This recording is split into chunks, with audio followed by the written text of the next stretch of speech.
कभी आपने ध्यान दिया है, पूरे हफ्ते हम बाहर की धूप में तो रहते हैं, मगर मन के भीतर कहीं कहीं अंधेरा जमा रहता है। काम की थकान, रिश्तों की उलझन, अनकही बातें और वो चिंता जो रात को तकिए के नीचे भी साथ चली आती है। और फिर रविवार आता है तो ऐसा लगता है जैसे समय खुद कह रहा हो, चलो, जो टूट गया है उसे धीरे धीरे जोड़ते हैं। आज की कथा भी उसी जोड़ने की कथा है। ये किसी जादू की कहानी नहीं, नहीं किसी चमत्कार का दावा। ये एक ऐसी बात है जो हमारी जिंदगी की सच्चाई को छूती है। जब अपने ही लोग भटक जाएं, जब घर के भीतर ही शांति न बचे और जब समझ नहीं आता कि प्यार से समझाएं या कठोर बने, तब इंसान किस सहारे खड़ा रहे। सूर्य को हम अक्सर बस आकाश का गोला समझकर आगे बढ़ जाते हैं, लेकिन प्रतीक के रूप में सूर्य हमें याद दिलाता है, प्रकाश रोज लौटता है, अनुशासन रोज लौटता है, और अगर मन डगमगा भी जाए तो फिर से संभलने का रास्ता भी रोज निकलता है। तो आज इस रविवार की सुबह बस कुछ मिनट अपने लिए निकालिए, शांत मन से सुनिए। हो सकता है इस कथा का कोई एक प्रसंग आपके भीतर की धूप जगा दे। कथा शुरू करने से पहले एक छोटी सी बात दिल से कहूं। अगर आपको ऐसी कहानियां पसंद हैं जो सिर्फ सुनने में अच्छी नहीं लगती, बल्कि मन को भी थोड़ा हल्का करती हैं और सोच को भी साफ करती हैं, तो अभी इसी वक्त चैनल को सब्सक्राइब कर लीजिए। क्योंकि हम यहाँ सिर्फ कथाएं नहीं सुनाते, हम उन बातों को शब्द देते हैं जो हम सब अपने अपने मन में जीते हैं पर कह नहीं पाते। कभी परिवार की उलझन, कभी रिश्तों का भार, कभी भीतर का डर, और कभी बस ये एहसास कि मुझे थोड़ा सुकून चाहिए। हर हफ्ते, खासकर रविवार के आसपास, ऐसी ही प्रेरक और भावपूर्ण कथाएं आपके पास आती रहें, बस इतना सा आपका साथ चाहिए। सब्सक्राइब करने से एक फ़ायदा ये भी होगा कि जब अगली कथा आएगी तो आपको ढूंढना नहीं पड़ेगा, वो खुद आपके पास आ जाएगी। और हाँ, अगर आप नए हैं तो नीचे कमेंट में बस इतना लिख दीजिए कि आप कहाँ से सुन रहे हैं। मुझे सच में अच्छा लगेगा कि हम सब अलग अलग जगहों से जुड़कर भी एक ही भावना में साथ बैठ पाते हैं। चलिए, अब मन को थोड़ा शांत करते हैं। आज की कथा की शुरुआत वहीं से होती है जहाँ एक घर बाहर से बहुत मजबूत दिखता है, लेकिन भीतर से धीरे धीरे टूट रहा होता है। इस कथा को सुनते समय बस एक बात याद रखिए, हम यहाँ किसी चमत्कार का सौदा नहीं करने वाले। न ये कहना मकसद है कि बस सुन लिया तो सब बदल जाएगा, और ना ही ये दावा कि हर समस्या का एक ही आसान इलाज होता है। जीवन इतना सीधा होता तो हमारे आंसू भी इतनी बार तकिए पर न गिरते। आज की कथा का उद्देश्य बहुत साफ है, चरित्र परिवर्तन, यानी भीतर का बदलाव।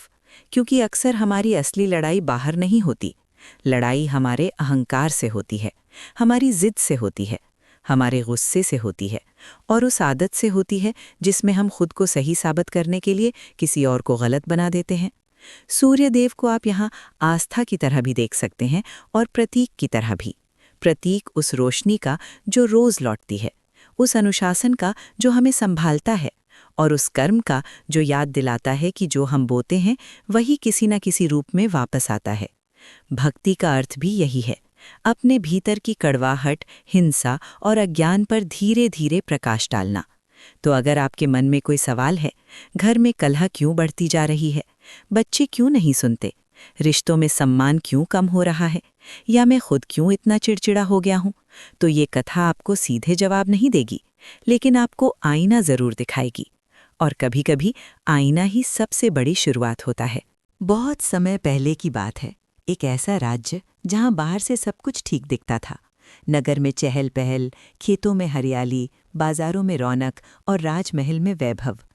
उस राज्य के राजा थे राजा हरिश्चंद्र, न्यायप्रिय, धर्मनिष्ठ, और ऐसा राजा जो दरबार में बैठकर सिर्फ फैसले नहीं सुनाता था, बल्कि अपनी प्रजा का दर्द भी सुनता था।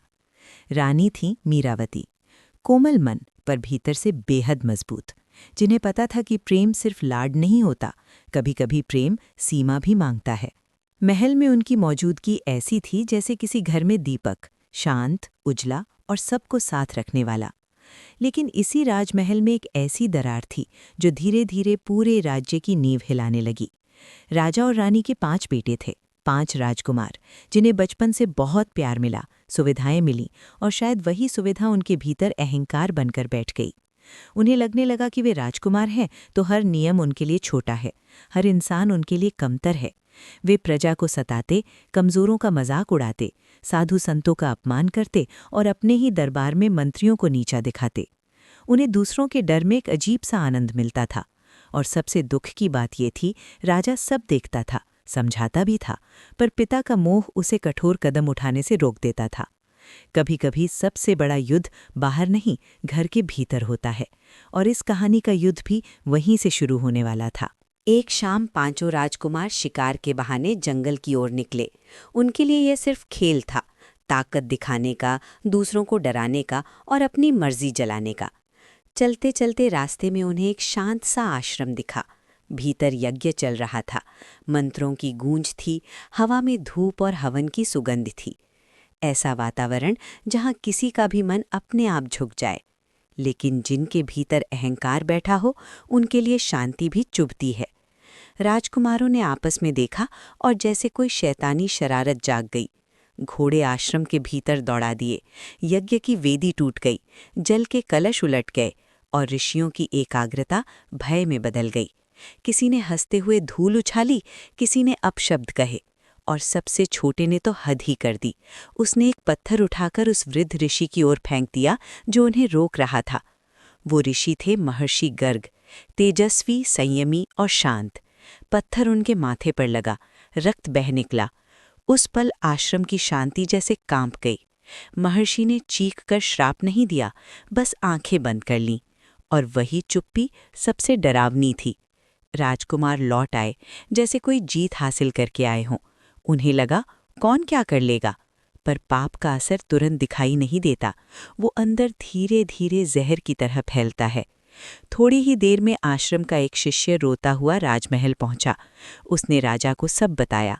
राजा हरिश्चंद्र का चेहरा पीला पड़ गया, क्योंकि ये सिर्फ अनुशासन तोड़ना नहीं था, ये धर्म का अपमान था। और राजा समझ गया, आज जो हुआ है उसका संकेत डरावना है, सिर्फ घर के लिए नहीं, पूरे राज्य के लिए। उस रात राजमहल में दीपक तो जल रहे थे, लेकिन राजा हरिश्चंद्र के भीतर जैसे सब बुझ गया था। दरबार का कोलाहल खत्म हो चुका था। सेवक भी अपने अपने स्थान पर चले गए थे, पर राजा अपने कक्ष में अकेले टहल रहे थे। हर कदम के साथ उनके मन में एक ही सवाल घूम रहा था, मैंने जीवन भर धर्म निभाया, फिर मेरे ही घर में ये अधर्म कैसे पल रहा है। रानी मीरावती धीरे से भीतर आईं। राजा की आंखों में न क्रोध था न कठोरता, बस एक थका हुआ दर्द था। रानी ने पास आकर पूछा, महाराज, आज मन इतना भारी क्यों है? क्या प्रजा पर कोई संकट है? राजा की सांस जैसे टूटकर बाहर निकली। बोले, संकट बाहर नहीं रानी, भीतर है। राज्य को मैं संभाल लूंगा, पर इन पांचों को कौन संभालेगा? आज उन्होंने आश्रम में जो किया वो सिर्फ गलत हरकत नहीं, वो हमारे कुल पर कलंक है। रानी की आंखें भर आईं। माँ का मन फिर भी बचाव खोजता है। उन्होंने धीमे स्वर में कहा, बच्चे हैं महाराज, शायद समझ जाएं, कभी प्यार से कभी डांट से। राजा अचानक रुक गए। उनकी आवाज़ भारी हो गई। समझाने की सीमा भी होती है रानी। मैं राजा हूं तो न्याय मुझे करना चाहिए, लेकिन मैं पिता भी हूं और यही मोह मेरे हाथ बांध देता है। अगर मैं कठोर हो गया तो लोग कहेंगे निर्दयी है, और अगर नर्म रहा तो प्रजा रोएगी। कुछ पल दोनों चुप रहे। उस चुप्पी में महल की दीवारें भी जैसे सुन रही थीं। फिर राजा ने बहुत धीमे कहा, मुझे डर है इनके पाप का दंड कहीं पूरे राज्य को न भुगतना पड़े। रानी ने हाथ जोड़कर बस इतना कहा, तो फिर हमें कोई ऐसा रास्ता चाहिए जो इन्हें तोड़े नहीं पर बदल दे। और उसी क्षण उनके भीतर ये सच साफ हो गया, अब ये समस्या साधारण नहीं रही, अब समाधान भी असाधारण ही चाहिए। अगली सुबह दरबार में घोषणा हुई, गुरु वशिष्ठ पधार रही हैं। जैसे ही ये समाचार राजा तक पहुंचा, उनके मन में पहली बार लंबे समय बाद राहत की एक छोटी सी लहर उठी। राजा नंगे पांव द्वार तक गए, स्वागत किया और पूरे सम्मान के साथ गुरु को सिंहासन के पास आसन दिया। रानी मीरावती भी हाथ जोड़कर खड़ी रहीं, जैसे घर में कोई बड़ा सहारा आ गया हो। गुरु वशिष्ठ का व्यक्तित्व ही अलग था। चेहरा शांत, दृष्टि गहरी और वाणी में ऐसा संयम कि कठोर सत्य भी चोट नहीं करता, बल्कि दिशा दे देता है। उन्होंने राजा के चेहरे को देखा और तुरंत समझ गए कि बात सिर्फ राजधर्म की नहीं है, मन का कोई भारी बोझ है। उन्होंने पूछा, राजन, राज्य तो कुशल है, फिर ये चिंता तुम्हारे मुख पर क्यों? राजा हरिश्चंद्र जैसे बांध टूट गया। वे गुरु के चरणों में झुक गए और बोले, गुरुदेव, मेरे राज्य में शांति है, पर मेरे घर में नहीं। मेरे 5 पुत्र अधर्म की ओर बढ़ गए हैं। मैं उन्हें रोकना चाहता हूँ, पर पिता का मोह मुझे कमज़ोर कर देता है। गुरु वशिष्ठ ने कुछ क्षण आंखें बंद कीं, जैसे भीतर ही भीतर सब देख रहे हों। फिर बोले, राजन, निराश मत हो। हर अंधकार का एक प्रकाश होता है। तुम्हारे पुत्रों का अहंकार केवल दंड से नहीं टूटेगा, उसे भीतर से बदलना होगा। राजा ने हाथ जोड़कर पूछा, मार्ग बताइए गुरुदेव। गुरु ने कहा, जो प्रत्यक्ष है वही सबसे बड़ा सहारा बनता है। सूर्य नारायण, जो रोज अंधकार को हटाते हैं, वही तुम्हारे घर के भीतर का अज्ञान भी मिटा सकते हैं। सूर्य का अर्थ सिर्फ पूजा नहीं, अनुशासन है, कर्म है, सत्य है। तुम्हें उसी दिशा में चलना होगा। और फिर गुरु ने संकेत दिया, मैं तुम्हें एक प्राचीन कथा सुनाऊंगा जो समझाएगी कि श्रद्धा कैसे मनुष्य को बदल देती है। गुरु वशिष्ठ ने अपनी वाणी को और भी धीमा और वातावरण को और भी गंभीर कर दिया। बोले, राजन, ये कथा उस समय की है जब लोगों को सूर्य व्रत की महिमा का अर्थ तो पता था, पर उसकी आत्मा नहीं समझते थे। एक नगर में एक बूढ़ी माँ रहती थी। न धन था, न परिवार का सहारा, न बड़ा घर, बस एक छोटा सा आंगन, एक मिट्टी का चूल्हा और मन में अटूट विश्वास। लोगों की नज़र में वो गरीब थी, पर उसके भीतर जो शांति थी वो किसी रानी से कम नहीं थी। उस बूढ़ी माँ का नियम था, हर रविवार सूर्योदय से पहले उठना। वो स्नान करती, आंगन को साफ करती, अपने मन को भी वैसे ही साफ करती जैसे फर्श को। फिर तांबे के लोटे में जल भरकर उगते सूर्य की ओर अर्घ्य देती। उस पल उसके चेहरे पर जो उजाला आता था, वो सिर्फ धूप का नहीं था, वो भरोसे का उजाला था। वो कोई बड़ी पूजा नहीं करती थी, न दिखावा न शोर, बस सरल भोग बनाती, जितना बन सके उतना। फिर सूर्य को समर्पित करके ही भोजन करती, और अगर घर में थोड़ा ज्यादा हो जाता तो पड़ोस के किसी भूखे को दे देती। गुरु ने कहा, राजन, असली भक्ति यही है, नियम, सादगी और सेवा। वो बूढ़ी माँ अपने दुखों का हिसाब ईश्वर से नहीं मांगती थी, वो बस अपना कर्तव्य निभाती थी। और यही बात उसे अलग बनाती थी, क्योंकि कभी-कभी जीवन को बदलने के लिए बड़े चमत्कार नहीं चाहिए होते। एक छोटा सा नियम और हर रविवार एक छोटा सा संकल्प ही काफी होता है।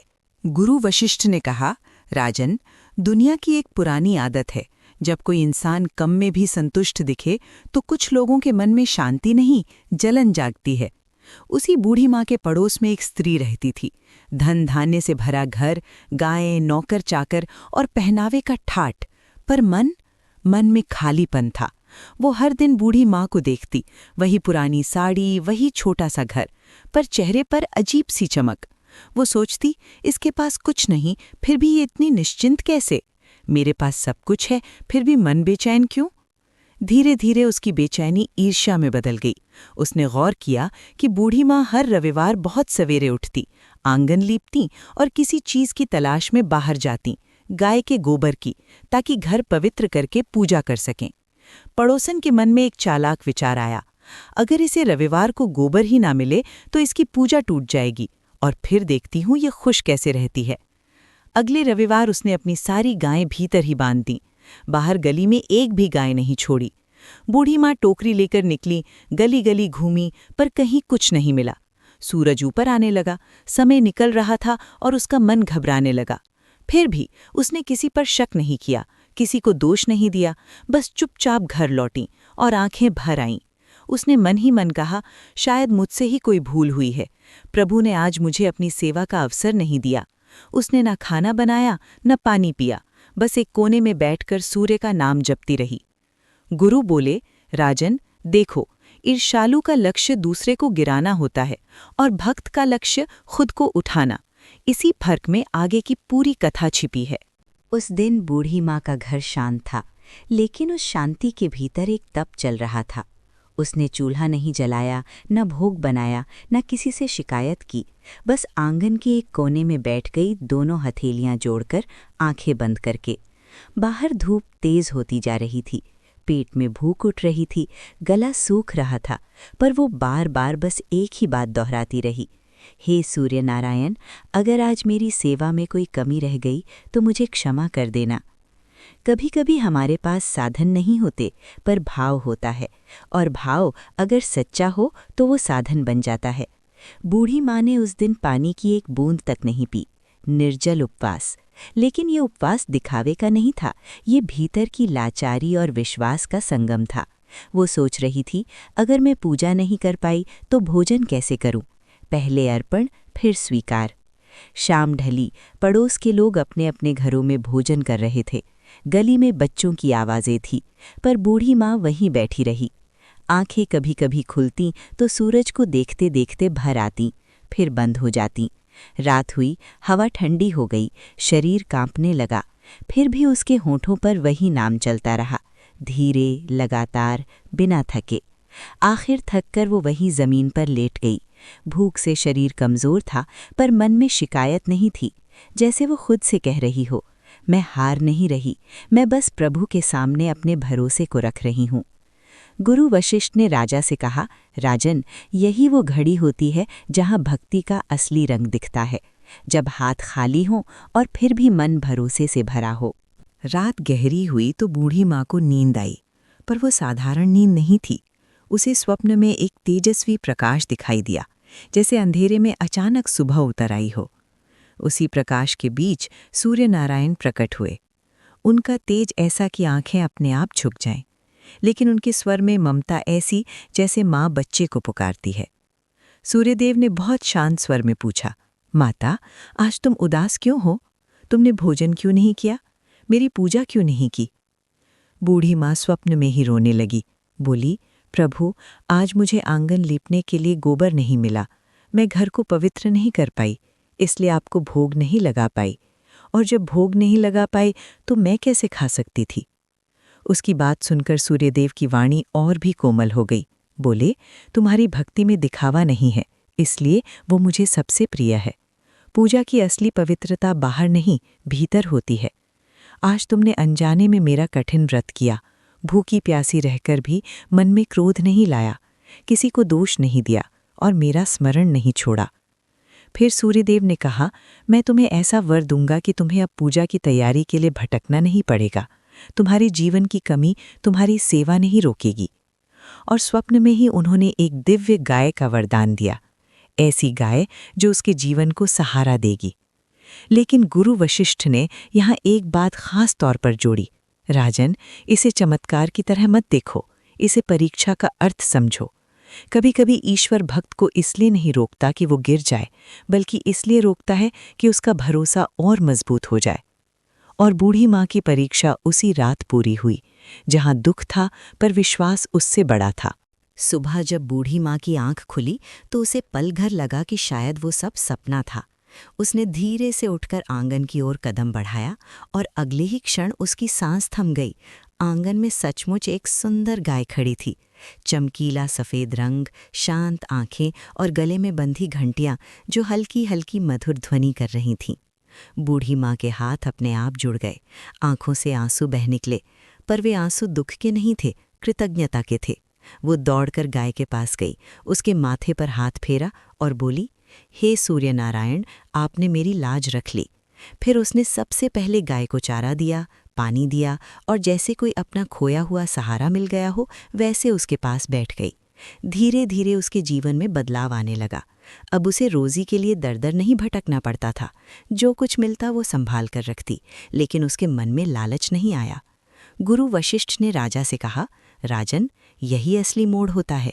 जब किसी के पास अभाव होता है तो वो ईश्वर को याद करता है, लेकिन जब सुविधा आती है तब चरित्र का असली इम्तिहान होता है। बूढ़ी माँ उसी तरह रविवार का नियम निभाती रही। फर्क बस इतना था कि अब भोग थोड़ा अच्छा बन जाता और वो और ज्यादा लोगों को खिला पाती। धन आया पर उसके स्वभाव में नम्रता बनी रही। सहायता बढ़ी पर दिखावा नहीं बढ़ा। और यही जिम्मेदारी थी, जो मिला है उसे केवल अपने लिए न रखना, सेवा के लिए उपयोग करना, क्योंकि वरदान का अर्थ सिर्फ पाना नहीं होता। वरदान का अर्थ होता है सही तरीके से निभाना। गुरु की दृष्टि में यही सबसे बड़ी भक्ति थी, सादगी में समृद्धि और समृद्धि में भी सादगी। बूढ़ी माँ की जिंदगी बदल रही थी, लेकिन पड़ोसन की जलन अब आग बन चुकी थी। उसने देखा कि बूढ़ी माँ पहले से ज्यादा शांत है, ज्यादा निश्चिंत है, और सबसे चुभने वाली बात, उसके आंगन में अब एक दिव्य गाय है। पड़ोसन दिन भर अपने घर में सब कुछ होने के बाद भी उसी आंगन की ओर ताकती रहती, जैसे वहीं कोई खजाना दबा हो। एक सुबह बहुत तड़के उसने छत से झांककर देखा, गाय ने गोबर किया था और वो साधारण नहीं था, वो चमक रहा था जैसे सोने की आभा हो। पड़ोसन की आंखों में तुरंत लालच उतर आया। उसके भीतर एक आवाज़ बोली, ये तो मेरा भी होना चाहिए, और फिर उस लालच ने उसे चोर बना दिया।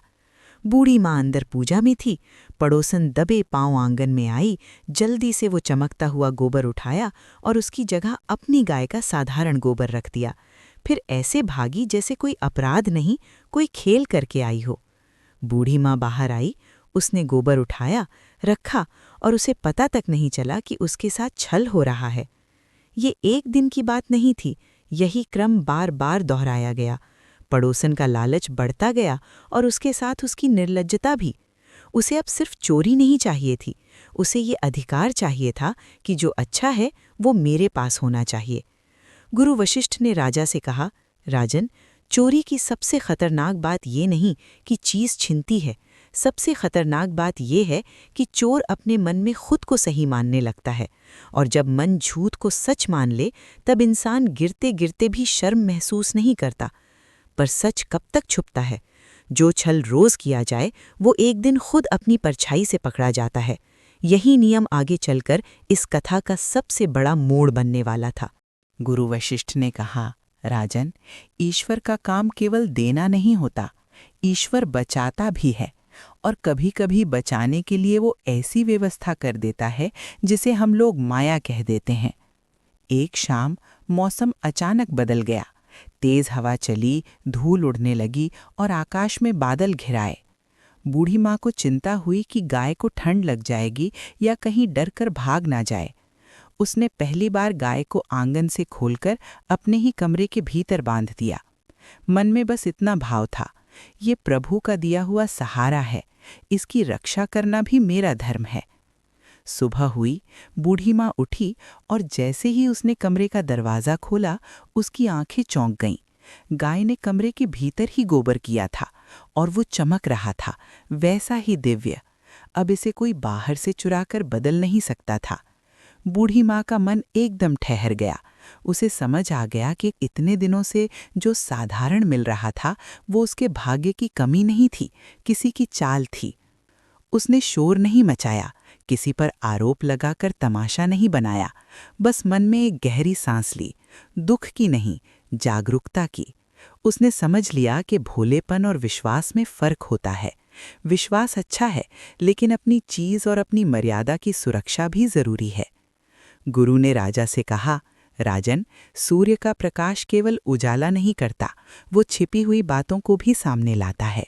सत्य को कोई हमेशा ढक नहीं सकता, और जब सत्य सामने आता है तो वो किसी को नीचा दिखाने के लिए नहीं, भक्त को बचाने के लिए आता है।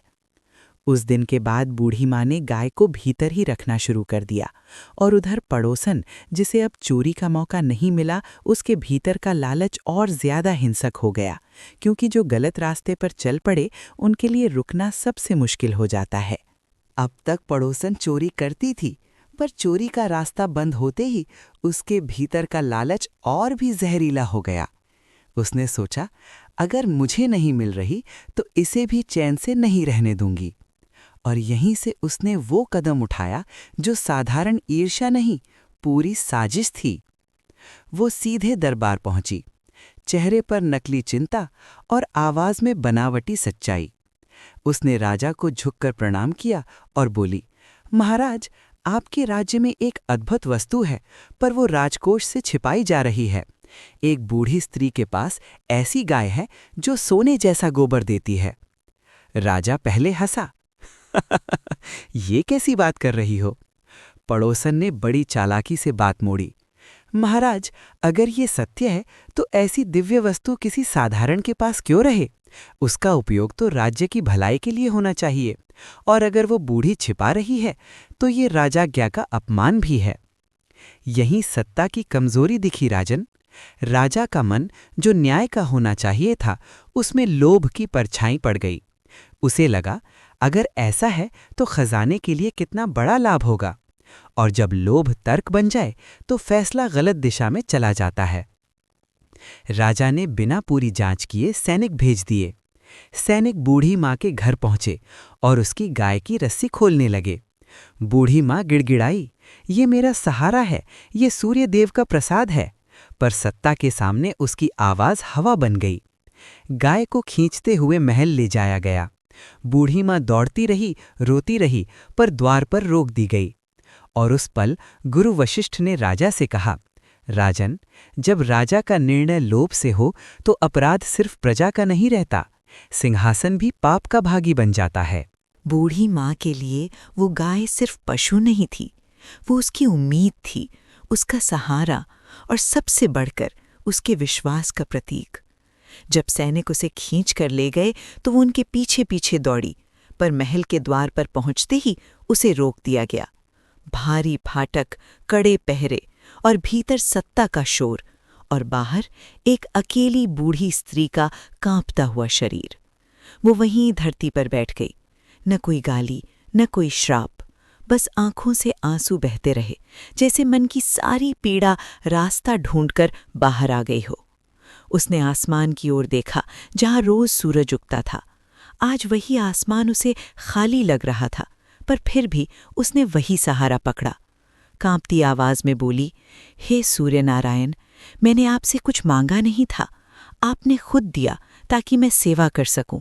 अगर मुझसे कोई भूल हुई हो तो दंड मुझे दीजिए, पर मेरा सहारा मत छीनिए। मैं किसके भरोसे जीऊं? कभी कभी प्रार्थना शब्दों से नहीं होती, वो टूटे हुए दिल से होती है। बूढ़ी माँ ने न जल पिया न अन्न खाया। वो वहीं बैठी रही जैसे उसके आंसू ही उसका अर्घ्य हों। आसपास के लोग आते जाते रहे। किसी ने दया से देखा, किसी ने डर से नजरें फेर लीं, क्योंकि राजमहल के सामने सच बोलना आसान नहीं होता। पर गुरु वशिष्ठ ने राजा को समझाया था, राजन, निर्दोष के आंसू साधारण पानी नहीं होते, उनमें ऐसी आग होती है जो बड़े से बड़े अहंकार को पिघला सकती है। उस रात बूढ़ी माँ की पुकार सिर्फ उसके लिए नहीं थी, वो न्याय के लिए थी, और जहाँ पुकार सच्ची हो वहाँ उत्तर भी किसी न किसी रूप में जरूर आता है। उस रात राजा के महल में सब कुछ वैभव जैसा था। रक्षक चौकन्ने, दीपक जलते हुए और अस्तबल में वह दिव्य गाय। पर राजा के भीतर अजीब सी बेचैनी थी। उसे बार बार वही पड़ोसन की बात याद आती, और बूढ़ी माँ का रोता चेहरा भी। वह अपने ही निर्णय को सही ठहराने की कोशिश कर रहा था, लेकिन मन बार बार जैसे कह रहा हो, कुछ गलत हुआ है। आधी रात के बाद राजा को नींद आई, पर वह नींद भी कांपती हुई थी। स्वप्न में उसने देखा, आकाश तेज प्रकाश से भर गया है और सूर्य नारायण क्रोध नहीं, गंभीरता के साथ उसके सामने खड़े हैं। उनकी आवाज़ भारी थी, पर उसमें गुस्सा कम और न्याय ज्यादा था। उन्होंने कहा, राजा, तूने अपने पद के अहंकार में एक निर्बल भक्त का सहारा छीना है। जिस गाय का लोभ तूने किया, वह तुझे धन नहीं, पाप का भार देगी। यदि तूने सूर्योदय से पहले उस गाय को सम्मान सहित लौटा नहीं दिया, तो तेरा राज्य भय और संकट में घिर जाएगा। राजा घबराकर पीछे हट गया। प्रभु, मुझसे भूल हो गई। सूर्यदेव ने कहा, भूल होना मनुष्य का स्वभाव है, पर भूल पर टिक जाना अहंकार है। न्याय वही है जो समय रहते सुधारा जाए। इतना कहकर प्रकाश और भी तीव्र हो गया, जैसे चेतावनी नहीं, आईना दिखाया जा रहा हो। राजा की आंखें खुल गईं। उसका शरीर पसीने से भीगा था, दिल तेज धड़क रहा था। बाहर हवा चल रही थी, जैसे पूरा वातावरण भी उसी स्वप्न की गंभीरता को दोहरा रहा हो।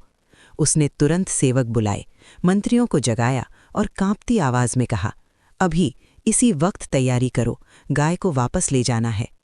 गुरु वशिष्ठ ने राजा से कहा था, ईश्वर का डर मनुष्य को दबाने के लिए नहीं, जगाने के लिए होता है। और उस रात राजा जाग गया था, अपने लोभ से, अपने भ्रम से और अपनी सत्ता की कमजोरी से। अब अगली सुबह उसके लिए परीक्षा नहीं, प्रायश्चित की शुरुआत थी। सूर्योदय की पहली लालिमा भी ठीक से फैली नहीं थी कि राजा ने आदेश दे दिया, गाय को पूरे सम्मान के साथ सजाया जाए।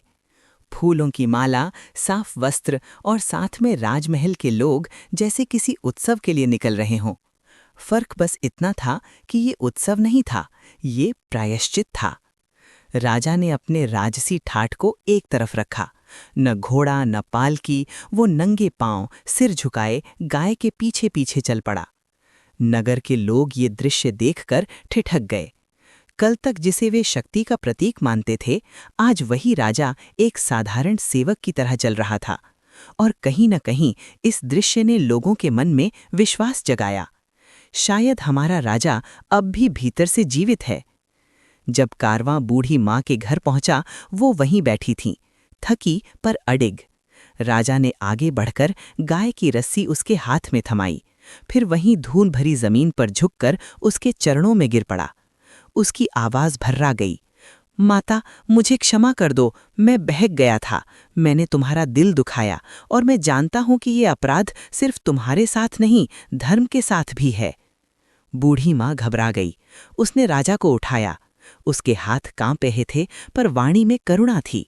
बोली, राजन, अगर गलती समझ आ जाए और उसे सुधारा जाए तो वही सच्ची विजय है। मेरी गाय लौट आई, यही मेरे लिए पर्याप्त है। मैं तुम्हें क्षमा करती हूँ। उस क्षण राजा ने महसूस किया कि क्षमा कमजोरी नहीं होती, क्षमा वो शक्ति है जो टूटे हुए रिश्ते को जोड़ देती है और एक गलत रास्ते से लौटकर सही राह पर खड़ा कर देती है। गुरु वशिष्ठ ने कहा, राजन, भक्त की क्षमा और ईश्वर का न्याय दोनों मिलकर मनुष्य को नया जन्म देते हैं। बूढ़ी माँ ने राजा को क्षमा कर दिया, पर कथा यहीं समाप्त नहीं होती राजन, क्योंकि यदि दोष करने वाला हर बार बच जाए तो समाज में सच का मूल्य गिरने लगता है। राजा के मन का भार हल्का हुआ था, लेकिन अब उसके सामने एक और जिम्मेदारी थी, न्याय पूरा करना। राजा ने उठकर गंभीर स्वर में पूछा, माता, सच बताओ, मुझे उस गाय के लिए किसने उकसाया? कौन था जिसने मेरे मन में लोभ भरकर मुझे अधर्म की ओर धकेला? बूढ़ी माँ कुछ बोलती उससे पहले ही राजगुप्तचर उस पड़ोसन को पकड़ कर ले आए। उसका चेहरा पीला पड़ चुका था, आंखों में भय था पर पछतावा नहीं, जैसे वो सोच रही हो कि किसी तरह बच जाए। राजा ने उसे देखते ही कहा, तूने एक निर्दोष को दुख दिया और एक राजा को भ्रम में डालकर पाप का भागी बनाया। ईर्ष्या और लालच ने तुझे अंधा कर दिया। पड़ोसन रोने लगी, पैरों में गिरकर बोली, महाराज, भूल हो गई। पर राजा ने कठोरता नहीं, स्पष्टता दिखाई। उसने दंड सुनाया ताकि संदेश पूरे नगर में जाए कि पड़ोसी का सुख देखकर जलना और निर्दोष पर छल करना केवल व्यक्तिगत पाप नहीं, समाज का विष है। दंड का उद्देश्य बदला नहीं था, उद्देश्य था रोकथाम, चेतावनी और नैतिकता की रक्षा। उस दिन राजा ने नगर में घोषणा भी करवाई, रविवार के दिन सूर्य स्मरण और सदाचार का पालन हो। किसी की भक्ति, किसी की गरीबी, किसी की मजबूरी का उपहास न किया जाए, और जो छल करेगा वो दंड से नहीं बचेगा। बूढ़ी माँ ने भी उस दृश्य से एक बात सीखी, भक्ति का अर्थ केवल सहना नहीं, सत्य के साथ खड़ा होना भी है। गुरु वशिष्ठ ने राजा से कहा, राजन, क्षमा व्यक्ति को ऊंचा करती है और न्याय समाज को सुरक्षित रखता है। दोनों का संतुलन ही धर्म है। गुरु वशिष्ठ ने कथा वहीं रोककर राजा हरिश्चंद्र की ओर देखा, जैसे पूछ रहे हों, अब समझे? दरबार में सन्नाटा था। रानी मीरावती की आंखों में भी वही सवाल था जो हर माँ के मन में होता है, क्या मेरे बच्चों के लिए भी कोई रास्ता बचा है? राजा हरिश्चंद्र ने हाथ जोड़कर कहा, गुरुदेव, इस कथा ने मेरे भीतर कुछ जगा दिया है। अगर एक अकेली बूढ़ी माँ का विश्वास सूर्यदेव तक पहुंच सकता है, तो क्या हमारी पुकार नहीं पहुंचेगी? पर एक डर है, मेरे पुत्र तो श्रद्धा को कमजोरी मानते हैं, वे पूजा व्रत को मजाक समझते हैं, वे कैसे बदलेंगे? गुरु वशिष्ठ ने शांत स्वर में कहा, राजन, जब संतान भटक जाती है तब सुधार की शुरुआत अक्सर संतान से नहीं होती, माता पिता से होती है। तुम्हें उन्हें पहले समझाना है कि सूर्य का अर्थ सिर्फ देवता नहीं, नियम है, संयम है, कर्म है। और जहाँ नियम आता है वहाँ अहंकार की दीवारें धीरे धीरे टूटती हैं। रानी मीरावती ने भीगती आवाज में पूछा, पर गुरुदेव, अगर वे विरोध करें, अगर वे और अधिक उग्र हो जाए? गुरु ने कहा, विरोध होगा, क्योंकि जो गलत आदतें होती हैं वे अपना स्थान छोड़ते समय शोर करती हैं। पर तुम दोनों का संकल्प मजबूत रहा तो बदलाव शुरू हो जाएगा। राजा के चेहरे पर पहली बार दृढ़ता दिखी। उसने कहा, हम तैयार हैं गुरुदेव, अपने बच्चों के लिए कोई भी त्याग करेंगे, बस मार्ग बताइए। गुरु वशिष्ठ ने धीरे से सिर हिलाया, तो सुनो, अब तुम्हें सूर्य आराधना को संकल्प बनाना होगा। ये सिर्फ पूजा नहीं होगी, ये तुम्हारे घर के भीतर पाप और पुण्य के बीच का युद्ध होगा। और उसी क्षण राजा हरिश्चंद्र के मन में उम्मीद ने जगह बना ली, डर के बीच भी एक नया प्रकाश। गुरु वशिष्ठ ने कहा, राजन, पहले अपने पुत्रों को बुलाओ, आखिरी बार वाणी से प्रयास कर लेते हैं। राजा ने सेवक भेजे। थोड़ी ही देर में 5 राजकुमार दरबार में आए, वैसे ही अकड़ में, वैसे ही उपहास के साथ, न प्रणाम न विनम्रता, जैसे उन्हें भरोसा हो कि ये दरबार भी उनका खिलौना है। सबसे बड़ा राजकुमार आगे बढ़ा और हंसते हुए बोला, पिताजी, आज फिर कोई कथा सुननी है क्या? हमें शिकार पर जाना है। ये पूजा पाठ आपके लिए ठीक है, हमारे लिए नहीं। दरबार में बैठे मंत्री और सैनिक भी सन्न रह गए। रानी की आंखें झुक गईं। अपमान सिर्फ गुरु का नहीं, पूरे संस्कार का था। राजा हरिश्चंद्र का चेहरा तमतमा उठा।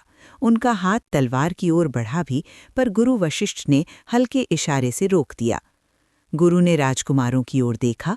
उनकी दृष्टि में न क्रोध था न घृणा, बस एक तेज था, जैसे धूप सीधे आंख में उतर जाए। गुरु बोले, राजकुमार, जवानी और सत्ता का नशा बहुत मीठा लगता है, पर उसका अंत बहुत कड़वा होता है। जिस सूर्य को तुम रोज देखते हो, उसे आग का गोला मत समझो। वो तुम्हारी सांस का कारण है, तुम्हारी बुद्धि का प्रकाश है। एक राजकुमार ने व्यंग से कहा, अगर सूर्य में इतनी शक्ति है तो कहिए ना, अभी कुछ करके दिखा दे, तब मान लेंगे। ये चुनौती थी, भक्ति को नहीं, मर्यादा को। गुरु ने गहरी सांस ली। उन्होंने राजा की ओर देखा और बहुत शांत पर कठोर स्वर में कहा, राजन, जब अहंकार कान बंद कर ले तब वाणी निष्फल हो जाती है। अब केवल तप, नियम और समय ही इन्हें बदल सकता है। फिर गुरु ने राजकुमारों से कहा, तुम हंस लो, पर याद रखना, जो प्रकाश का अपमान करता है, एक दिन वही अंधकार में अपने कदम खोजता फिरता है। राजकुमार हंसते हुए चले गए और दरबार में रह गया एक भारी मौन, जैसे तूफान से पहले हवा रुक जाती है। गुरु वशिष्ठ ने उसी दिन स्पष्ट कह दिया, राजन, अब तुम्हें शब्दों से नहीं, संकल्प से काम लेना होगा। अगर तुम डगमगाए तो ये 5 और नीचे गिरेंगे। राजा हरिश्चंद्र और रानी मीरावती ने एक दूसरे की ओर देखा। आंखों में डर भी था, पर उससे बड़ा संकल्प था। रानी ने धीमे स्वर में कहा, महाराज, बच्चों के लिए हम जितना कर सकते हैं करेंगे, बस हमारा मन कमजोर न पड़े।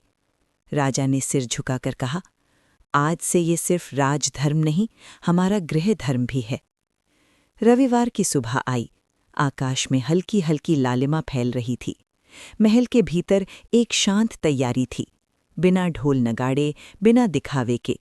राजा और रानी ने स्नान किया, शुद्ध वस्त्र धारण किए और तांबे के कलश में जल भरकर उगते सूर्य की ओर बढ़े। उस पल दोनों के मन में एक ही प्रार्थना थी, हे सूर्य नारायण, हमारी संतान को सही दिशा दो। राजा ने अर्घ्य देते हुए कहा, प्रभु, हम ये व्रत किसी स्वार्थ के लिए नहीं कर रहे। हम अपने भीतर की कमजोरी, अपने मोह और अपने घर के अहंकार का प्रायश्चित करने आए हैं। जो तेज आप दुनिया को देते हैं, वही तेज हमारी बुद्धि में भी जगा दीजिए। रानी ने भी मन ही मन संकल्प लिया, मैं माँ हूँ, मेरा प्रेम उन्हें बचाए, पर मेरा प्रेम उन्हें बिगाड़े नहीं। गुरु वशिष्ठ ने केवल इतना कहा, आज से शुरुआत हुई है, और याद रखना, जब उजाला बढ़ता है तो अंधकार पहले जोर से तड़पता है। घबराना मत, संकल्प निभाना। और इसी संकल्प के साथ सूर्य व्रत शुरू हुआ। एक पूजा नहीं, एक परिवर्तन यात्रा की पहली सीढ़ी। पहले रविवार की पूजा पूरी होते होते महल के बाहर हलचल बढ़ने लगी। राजा और रानी अभी मंत्रों में लीन ही थे कि एक सेवक घबराया हुआ भीतर आया। उसकी आवाज कांप रही थी। महाराज, अनर्थ हो गया। 5 राजकुमार आपस में लड़ पड़े हैं, तलवारें निकल आई हैं। राजा हरिश्चंद्र का कलेजा थक से रह गया। उनका पहला भाव पिता का था, उठकर दौड़ जाएं, बीच में खड़े हो जाएं। रानी मीरावती के चेहरे से रंग उतर गया। वो उठने लगी, पर गुरु वशिष्ठ ने तुरंत सख्त स्वर में कहा, नहीं, अभी नहीं, आसन मत छोड़ो। रानी की आंखों में आंसू आ गए। गुरुदेव, वो मेरे बच्चे हैं। गुरु ने शांत लेकिन दृढ़ आवाज में कहा, माता, आज जो हो रहा है वो दवा का असर है। जब भीतर जहर भरा हो तो दवा लगते ही शरीर पहले विरोध करता है, दर्द बढ़ता है, पर उसी दर्द से रोग टूटता है। बाहर प्रांगण में भाई भाई पर चिल्ला रहे थे। कोई कहता राज्य मेरा है, कोई कहता हिस्सा मेरा ज्यादा है। जिस अहंकार ने उन्हें सालों तक एक साथ अधर्म कराया था, वही अहंकार अब उन्हें एक दूसरे का शत्रु बना रहा था। ये सच था, पाप का साथ भी स्थायी नहीं होता। राजा की आंखें बंद थीं, पर मन कांप रहा था। भीतर मंत्र चल रहे थे और बाहर तलवारों की खनखनाहट। ये किसी युद्ध से कम नहीं था, बस युद्ध का मैदान घर था। तभी बाहर से एक तेज चीख सुनाई दी। रानी के मुंह से निकल ही गया, मेरा बेटा। वो फिर उठने लगी। गुरु वशिष्ठ ने कड़क कर कहा, ये परीक्षा है, अगर तुम उठी संकल्प टूटेगा और फिर जो बच सकता है वो भी नहीं बचेगा। रानी सिसकती हुई बैठ गई। राजा ने दांत खींच लिए, क्योंकि कभी कभी सबसे कठिन काम किसी को बचाना नहीं होता, सबसे कठिन काम सही समय तक थमे रहना होता है। महल के प्रांगण में युद्ध जैसे हालात थे। 5 भाई एक दूसरे पर टूट पड़े थे और सैनिक बीच बचाव करते करते थक गए थे। सबसे बड़ा भाई गुस्से में आगे बढ़ा, तलवार उठाई और जैसे ही वार करने वाला था, उसी क्षण कुछ ऐसा हुआ जिसे देखकर सबकी सांसें अटक गईं। आकाश साफ था, बादल नहीं थे, फिर भी एक तेज चमक कौंधी, मानो सूर्य की कोई किरण बिजली बनकर धरती पर उतर आई हो। वो प्रखर प्रकाश ठीक उन दोनों भाइयों के बीच गिरा। पल भर को सबको लगा जैसे आंखों के सामने धूप नहीं, अग्नि चमक रही हो। जिस हाथ में तलवार थी, वो हाथ झटका खाकर कांप गया। तलवार हवा में उछली और दूर जाकर पत्थर पर गिरी, और अजीब बात, उसकी धार टूटकर टुकड़े टुकड़े हो गई। छोटा भाई भय से चीख पड़ा, वही चीख जो रानी ने भीतर सुनी थी। वो चीख चोट की नहीं थी, चेतावनी की थी।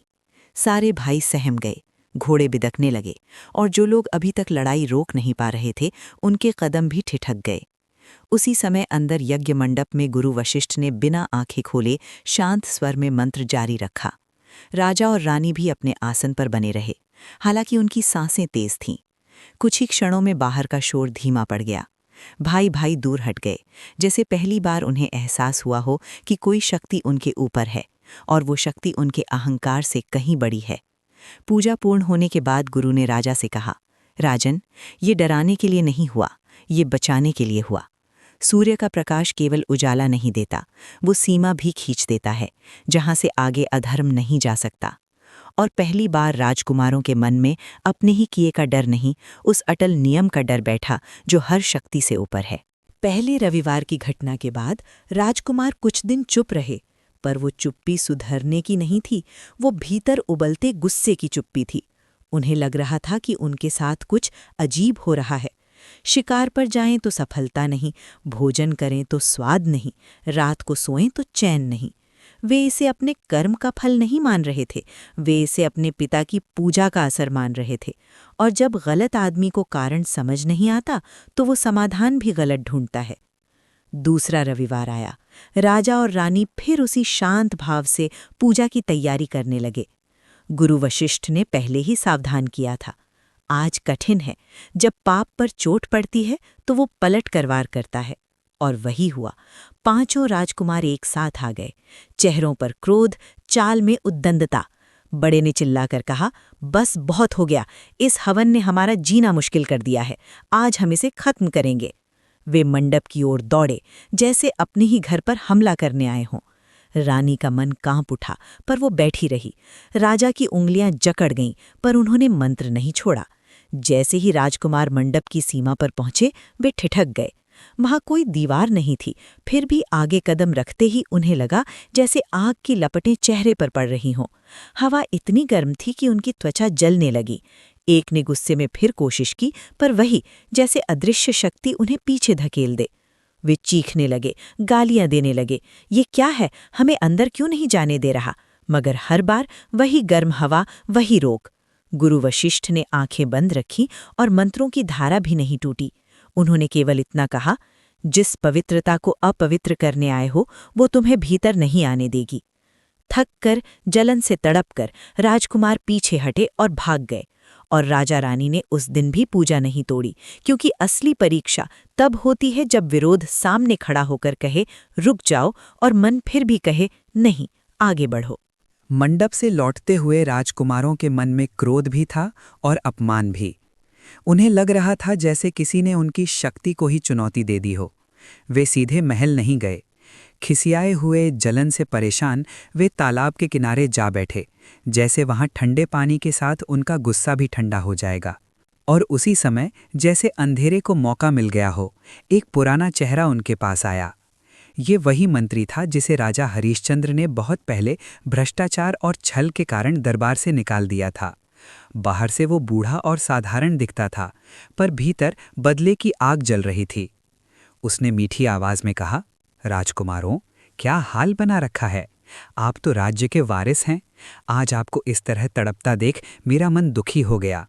राजकुमारों ने गुस्से में कहा, हमारे पिता ही हमारे दुश्मन बन गए हैं। किसी साधु के कहने पर ये पूजा कर रहे हैं और हम ही भोग रहे हैं। मंत्री ने सिर हिलाकर ऐसे अभिनय किया जैसे वो बहुत समझदार हो, फिर धीरे से कान में जहर घोल दिया।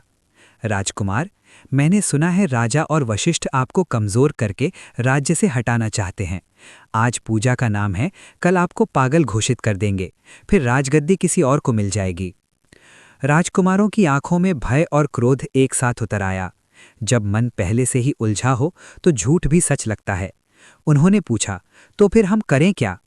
मंत्री ने दबी मुस्कान के साथ कहा, सीधा टकराव नहीं, बुद्धि से काम लो। पूजा को खंडित कर दो। अगर सूर्य को चढ़ाया गया भोग अपवित्र हो जाए तो सारी साधना निष्फल हो जाती है। यही थी फूट की शुरुआत, बाप और बेटों के बीच और बेटों के भीतर भी। गुरु वशिष्ठ ने राजा से कहा था, राजन, जब घर कमजोर होता है तो बाहर के लोग सराह नहीं देते, साजिश देते हैं। तीसरा रविवार आया तो महल में एक अलग ही गंभीरता थी। गुरु वशिष्ठ ने राजा से कहा था, आज सावधान रहना। जब गलत सलाहकार सक्रिय हो जाएं, तब परीक्षा भीतर से भी आती है। राजा और रानी ने मन को स्थिर किया और बिना किसी शोर के पूजा की तैयारी में लग गए। रानी ने दूध से खीर बनाई, उसमें थोड़ा केसर, थोड़े मेवे, जितना पवित्र भाव से बन सके। राजा ने हवन कुंड की व्यवस्था देखी। सब कुछ साफ, शांत और सुव्यवस्थित था। वातावरण में धूप और हवन की सुगंध फैल रही थी। मंत्र शुरू हुए तो ऐसा लगा जैसे महल के कोने कोने में कोई शांति उतर रही हो। लेकिन बाहर उसी शांति के पीछे षड्यंत्र अपनी सांस रोककर खड़ा था। पांचों राजकुमार चेहरे ढके पीछे वाले रास्ते से चुपके चुपके मंडप के पास पहुंचे। हाथों में अशुद्ध चीजें थीं, जिसे वे भोग और यज्ञ को अपवित्र करने के लिए लाए थे। उनके कानों में मंत्री की बात गूंज रही थी, बस भोग गंदा कर दो, पूजा टूट जाएगी। मंत्रों की धारा चल रही थी। राजा जैसे ही आरती के लिए खड़े हुए, राजकुमारों ने इशारा किया। वे अचानक दौड़ पड़े। एक ने फुसफुसाकर कहा, अब। और अगले ही पल उन्होंने अपनी हथेलियां हवा में उछाल दीं। वही अशुद्धता, वही घृणा, वही घमंड। रानी के मुंह से चीख निकलते निकलते रह गई। राजा का शरीर एक पल को जम गया, पर गुरु वशिष्ठ की आवाज गूंज उठी, संकल्प मत तोड़ो। और ठीक उसी क्षण, जैसे पवित्रता ने खुद अपना कवच पहन लिया हो, हवन कुंड की अग्नि भड़क उठी। आग की लपटें साधारण नहीं थीं, वे ऊपर उठकर स्तंभ जैसी हो गईं और हवा में ही उस सारी अशुद्धता को जला डाला। एक कण भी भोग तक नहीं पहुंचा। राजकुमार वहीं ठिठक गए। ये उनके लिए सिर्फ हार नहीं थी, ये चेतावनी थी कि पवित्रता पर वार करने वाले पहले खुद ही उसकी आग से जलते हैं।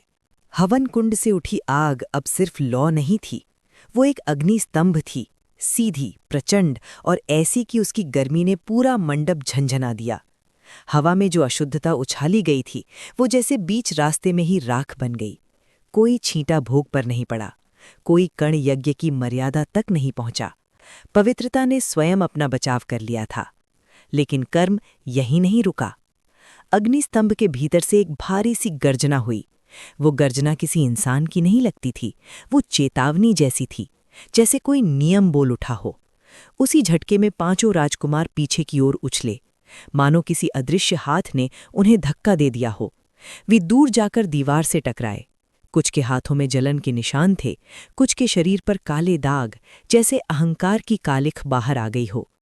रानी भागकर उनके पास जाना चाहती थीं, पर गुरु वशिष्ठ ने उन्हें रोका नहीं। बस इतना कहा, अब देखो, ये चोट शरीर की नहीं, घमंड की है। राजा हरिश्चंद्र की आंखें नम थीं। वे अपने बेटों को तड़पता देख रहे थे, पर उन्हें ये भी समझ आ रहा था कि ये तड़प किसी को मारने के लिए नहीं, बदलने के लिए है। राजकुमारों की आंखों में अब पहली बार भय साफ दिखाई दे रहा था। वे समझ नहीं पा रहे थे कि जिसे वे खेल समझ रहे थे, वो उनके लिए इतना भारी क्यों पड़ गया। गुरु वशिष्ठ ने गंभीर स्वर में कहा, जब कोई बार बार मर्यादा तोड़ता है, तो मर्यादा भी एक दिन अपना उत्तर देती है। ये पलटवार बदले के लिए नहीं, सीमा बताने के लिए है। और उसी सीमा का परिणाम अब तय हो चुका था। गुरु ने राजा की ओर देखा, राजन, अब केवल चोट काफी नहीं, इन्हें जीवन का पाठ सीखना होगा। ऐसा पाठ जो शब्दों से नहीं, अनुभव से लिखा जाए। तीसरे रविवार की घटना के बाद महल में सन्नाटा था। राजकुमार घायल थे, क्रोधी भी, और भीतर से विचलित भी। रानी मीरावती रात भर उनके पास बैठीं, कभी माथा सहलातीं, कभी आंसू पूछतीं। राजा हरिश्चंद्र का मन अपराध बोध से भर जाता। मैं पिता हूं, मेरे ही बच्चों पर ऐसी विपत्ति। लेकिन गुरु वशिष्ठ की दृष्टि कहीं और थी। वे जानते थे कि ये विपत्ति नहीं, प्रक्रिया है। गुरु ने कहा, राजन, अब जो होने जा रहा है उसे दंड मत समझना, इसे परिवर्तन समझना। इनके भीतर का अहंकार इतना बड़ा है कि उसे तोड़ने के लिए अनुभव की चोट चाहिए। राजा कांपते स्वर में बोले, पर गुरुदेव, अनुभव की चोट कैसी? गुरु ने धीरे से कहा, सूर्यदेव की व्यवस्था ये है कि अगले कुछ समय तक ये अपनी पहचान भूलेंगे। इन्हें याद नहीं रहेगा कि ये राजकुमार हैं। ये दर दर भटकेंगे, और जो दर्द इन्होंने दूसरों को दिया है वही दर्द इनके हिस्से आएगा, ताकि इनके भीतर करुणा जन्म ले सके। और सचमुच अगले ही दिन सुबह महल में कोहराम मच गया। पांचों राजकुमार अपने कक्षों में नहीं थे। पहरेदार दौड़े, खोज हुई, पर कहीं पता नहीं। कुछ लोगों ने बताया कि फटे कपड़ों में 5 युवक महल के बाहर भागते देखे गए, हंसते हुए, बड़बड़ाते हुए, जैसे उन्हें खुद का नाम भी याद न हो। राजा का सिर घूम गया, रानी की चीख निकल गई, मेरे बच्चे! पर गुरु वशिष्ठ ने उनका हाथ थामकर कहा, माता, ये टूटना नहीं है, ये पिघलना है। जो पत्थर बन गया हो उसे पानी बनने में समय लगता है। शहर की गलियों में अब वे राजकुमार नहीं थे, वे बस 5 बेसहारा लोग थे। भूख, प्यास, धक्के, अपमान, सब उनके हिस्से आने वाला था। और यही वो मोड़ था जहां सत्ता का नशा उतरता है और मनुष्य पहली बार इंसान बनना सीखता है। राजा रानी का व्रत चलता रहा, आंखें रोती रहीं, पर संकल्प नहीं टूटा, क्योंकि यही उस परिवर्तन की कीमत थी। राजकुमार अब राजकुमार नहीं रहे थे। स्मृति जैसे धुंध में खो गई थी। वे शहर की गलियों में भटकते, कभी हंसते, कभी रोते, कभी बिना वजह चिल्लाते। भूख लगती तो हाथ फैलाते, पर जिन लोगों को उन्होंने कभी डराया था वही लोग अब उन्हें धक्के देकर भगा देते। कोई रोटी का टुकड़ा भी देता तो भी अपमान के साथ, पागल कहीं के, हटो। धीरे धीरे उनके शरीर से राजसी चमक मिटने लगी। कपड़े फट गए, पाँव में छाले पड़ गए और चेहरे पर धूल जम गई। गर्मी में जलती सड़कें, रात में ठंडी जमीन और ऊपर खुला आसमान, यही उनकी छत बन गई। कई बार वे तालाब के किनारे पानी पीने जाते तो कोई पत्थर फेंककर उन्हें भगाता, और जब चोट लगती तो उन्हें पहली बार समझ आता दर्द कैसा होता है। वो हाथ जो कभी दूसरों पर उठते थे अब खुद कांपते थे। वो आंखें जो कभी किसी की बेबसी पर हंसती थीं अब अपनी बेबसी में भीगती थीं। अहंकार का सबसे बड़ा इलाज यही होता है, वो अनुभव जो इंसान को उसके कर्मों के सामने खड़ा कर दे। उधर महल में राजा और रानी का व्रत अखंड चल रहा था। हर रविवार वही अर्घ्य, वही मंत्र, वही प्रार्थना, प्रभु इन्हें समझ दे दीजिए। कई बार रानी का मन टूटता, पर गुरु वशिष्ठ कहते, माता धैर्य रखो, पत्थर तुरंत नहीं गलता, लेकिन जब गलता है तो भीतर से बदल कर गलता है। महीनों की ठोकरों ने राजकुमारों के भीतर कुछ तोड़ दिया था, वो भ्रम कि वे दूसरों से बड़े हैं। अब उनमें एक नई चीज जन्म ले रही थी, विनम्रता। और विनम्रता ही वो मिट्टी है जिसमें चरित्र परिवर्तन का बीज पनपता है। समय बीतता गया। हर रविवार राजा और रानी वही नियम निभाते रहे, बिना दिखावे के, बिना शिकायत के। पर भीतर हर दिन एक नया दर्द था। संतान का चेहरा याद आता और आंखें अपने आप भर आती। फिर भी वे टूटे नहीं, क्योंकि उन्हें पता था अगर वे टूट गए तो उनके बच्चों के लिए जो आखिरी सहारा बचा है वो भी टूट जाएगा। और फिर वो दिन आया, व्रत का अंतिम रविवार। सुबह का आकाश अलग लग रहा था, जैसे हवा में भी कोई प्रतीक्षा हो। राजा हरिश्चंद्र ने स्नान कर लिया, रानी मीरावती ने दीप जलाया और गुरु वशिष्ठ ने यज्ञ की अंतिम विधि आरंभ करवाई। मंत्रों की ध्वनि अब सिर्फ शब्द नहीं थी, वो एक संकल्प की धड़कन थी जो महीनों से चल रही थी। राजा ने अंतिम आहुति के समय आंखें बंद की। उनके होंठ कांप रहे थे। उन्होंने मन ही मन सूर्य नारायण से कहा, प्रभु, मैंने आपसे कभी राज्य नहीं मांगा, विजय नहीं मांगी। आज भी मेरे लिए कुछ नहीं, बस मेरे पुत्रों को लौटाइए। अगर उन्हें सजा देनी थी, दे चुके। अगर उन्हें सीख देनी थी, दे चुके। अब उन्हें जीवन दीजिए, उन्हें बुद्धि दीजिए। रानी की आंखों से आंसू लगातार गिर रहे थे, पर उनका हाथ दीपक की लौ की तरह स्थिर था। उन्होंने भी मन में कहा, मैं माँ हूँ प्रभु, मेरा प्रेम कमज़ोर न पड़े, पर मेरा प्रेम उन्हें गलत से सही की ओर ले जाए। गुरु वशिष्ठ ने संकेत किया। अंतिम मंत्र उच्चारित हुआ। हवन कुंड की अग्नि तेज हुई। राजा ने आहुति डाली और धीमे स्वर में जयकार किया, ओम सूर्याय नमः। उस क्षण महल में एक गहरा मौन छा गया, जैसे पूरी प्रकृति सुन रही हो। और तभी मुख्य द्वार की ओर से हलचल की आवाज आई। पहरेदारों के कदम तेज हुए। किसी ने आकर कहा, महाराज, द्वार पर 5 भिखारी हैं, बहुत कमजोर हैं, बस प्रसाद की गंध से खिंचकर यहाँ आ गए हैं। रानी का दिल बैठ गया। राजा की सांस रुक गई और गुरु वशिष्ठ की आंखों में पहली बार हल्की सी चमक दिखाई दी।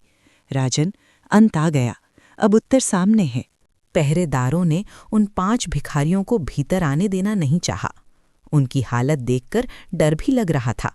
फटे कपड़े, उलझे बाल, धूल से सना चेहरा और देह इतनी कमजोर कि कदम भी लड़खड़ा रहे थे। पर गुरु वशिष्ठ ने तुरंत कहा, रुको, इन्हें आने दो। वे 5 धीरे धीरे यज्ञ मंडप के पास पहुंचे, जैसे सिर्फ सुगंध के सहारे चल रहे हों। प्रसाद की खुशबू उनके भूखे मन को खींच लाई थी। और फिर बिना कुछ कहे वे वहीं जमीन पर गिर पड़े, थके हुए, हाँफते हुए, जैसे अब और एक कदम भी उठाना संभव न हो। रानी मीरावती की नज़र जैसे ही उनके चेहरों पर पड़ी, उनका हृदय कांप उठा। माँ की आंखें पहचान में देर नहीं करतीं। धूल, घाव और कमजोरी के पीछे भी उसे अपने बच्चों की रेखाएं दिख गईं। उनका गला भराया और वे दौड़कर पास गईं। उन्होंने सबसे पहले एक सिर अपनी गोद में रखा। वह सिर धूल से सना था, पर उसके लिए वो वही बच्चा था जिसे उसने कभी गोद में झुलाया था। रानी की आवाज़ टूट गई, मेरे बच्चे, और आंसू उसकी ठोनी से टपककर उस चेहरे पर गिर गए। राजा हरिश्चंद्र भी आगे बढ़े, पर उनके कदम भारी थे। उनकी आंखों में पश्चाताप का समुद्र था। मैंने पिता होकर क्या क्या देखा, और फिर भी संकल्प नहीं छोड़ा। उन्होंने कांपते हाथों से अपने एक पुत्र के कंधे को छुआ। जैसे ही हाथ लगा, राजा के भीतर कुछ टूट गया।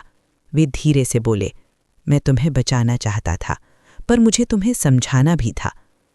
5 युवक बेसुध थे। ना वो जानते थे कि ये महल है, ना कि ये उनके माता पिता हैं। बस भूख थी, थकान थी और एक अंतहीन भटकाव की थकी हुई सांसें थीं। गुरु वशिष्ठ ने शांत स्वर में कहा, माता पिता का प्रेम यही है, सिर्फ आंसू नहीं, धैर्य भी। आज तुम्हारा धैर्य रंग लाया है। और वही पल था जहां माँ की गोद ने दुख को भी आलिंगन किया और पिता के पश्चाताप ने परिवर्तन का द्वार खोल दिया। जैसे ही रानी ने अपने पुत्रों को गोद में लिया, यज्ञ मंडप का वातावरण अचानक बदल गया। हवन कुंड की अग्नि पहले से अधिक तेज हो उठी, पर उसकी गर्मी जलाने वाली नहीं थी। वो किसी पवित्र ऊर्जा जैसी थी। पूरा कक्ष एक सुनहरी रोशनी से भर गया, मानो सूर्योदय भीतर ही उतर आया हो। मंत्रों की ध्वनि धीमी पड़ गई और एक गहरा आदर भरा मौन छा गया। उसी प्रकाश के बीच सूर्य नारायण का प्राकट्य हुआ, तेजस्वी, शांत और गंभीर। उनके चेहरे पर क्रोध नहीं था, बल्कि न्याय की स्थिरता और करुणा की कोमलता थी। राजा, रानी, गुरु वशिष्ठ और उपस्थित जन सबने श्रद्धा से भूमि पर प्रणाम किया। सूर्यदेव की वाणी गूंजी, राजन, तुम्हारा संकल्प अडिग रहा। तुमने मोह के कारण अधर्म को ढकने की कोशिश नहीं की। और देवी, तुम्हारी ममता ने कमजोरी बनकर नहीं, धैर्य बनकर साथ दिया। यही तप का सार है। राजा हरिश्चंद्र कांपते स्वर में बोले, प्रभु, मुझे अपने लिए कुछ नहीं चाहिए। मेरा अपराध भी मेरे सिर है। बस इनका उद्धार कर दीजिए। इन्होंने बहुत गलत किया, पर आज ये टूट चुके हैं। सूर्यदेव ने पांचों युवकों की ओर देखा, बोले, गलती का फल अनुभव बनकर आया है। अब अनुभव से बुद्धि जन्म ले सकती है। पर याद रखना, शक्ति सेवा के लिए होती है, शोषण के लिए नहीं। फिर सूर्यदेव ने अपना हाथ उठाया। एक सौम्य सुनहरी किरण निकली और पांचों के माथे पर पड़ी। उनकी सांसें स्थिर होने लगीं। चेहरों का तनाव कम हुआ, जैसे भीतर की धुंध छटने लगी हो। वे धीरे धीरे आंखें खोलने लगे और पहली बार उनकी निगाह में अहंकार नहीं था, बस शर्म और पश्चाताप था। सूर्यदेव ने कहा, तुम्हें नया अवसर मिलता है क्योंकि तुम्हारे माता पिता ने तप किया है, पर यह अवसर जिम्मेदारी है, छूट नहीं। इतना कहकर प्रकाश धीरे धीरे शांत हुआ। प्राकट्य कथा का भाव बनकर रह गया, पर संदेश स्पष्ट था। दिव्य न्याय दंड देने ही नहीं आता, वो बदलने का मार्ग भी देता है।